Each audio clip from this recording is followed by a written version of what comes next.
am not fit to serve in the United States Army because I do not have the requisite ability to move around on my own 2 feet at limit distances and pressure time sets in a way that illustrates that I don't have the fundamental endurance to do things that are really, really important. For example, if I was on a military base out in somewhere and we start getting shelled, and it is my job to run around and manually take a part of some aircraft off of one part and give it to another person or make some kind of connection, I'm gonna cramp up in my calves. I can't do my job. The 2-mile run is kind of a top end event. Almost everything you'll do in combat operations doesn't even approach a 2-mile run. But a 2-mile run is long enough to really test endurance and short enough that anything past a 2-mile run, cool, man, awesome, extra credit. But if you can't competently run 2 miles like I couldn't, you got a big, big problem. The 2-mile run is awesome. I think a 1-mile run would do almost the same thing, but 2 miles really makes sure that your aerobic endurance on your feet is good enough to do the hard stuff when it matters.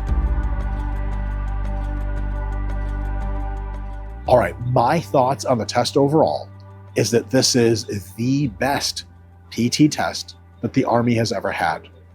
Head and shoulders above just push-ups, sit-ups, and running a few miles.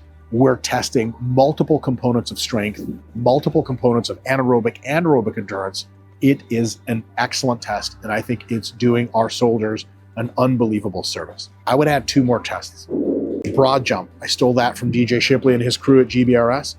The broad jump is a huge test of lower body power, and it converts to combat abilities such as scaling a small obstacle, scaling a fence, going up 2 flights of stairs really fast in a pinch, how quickly you can move with full gear, just 5 or 6 steps under fire into an armored vehicle or something like that.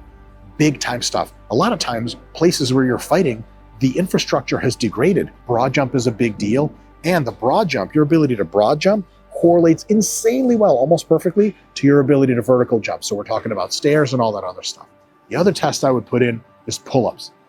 Pull-ups are a big deal because a lot of times in various combat engagements, especially inside of urban zones, vertically scaling fences, various other obstacles, pulling yourself up by railings, it's a big deal, especially in heavy gear. If you could do plenty of pull-ups and you have the broad jump lower body power and you have the pull-up vertical pulling ability, you're well on your way to getting really, really mobile, moving around and over obstacles. I'd say that's a pretty big deal.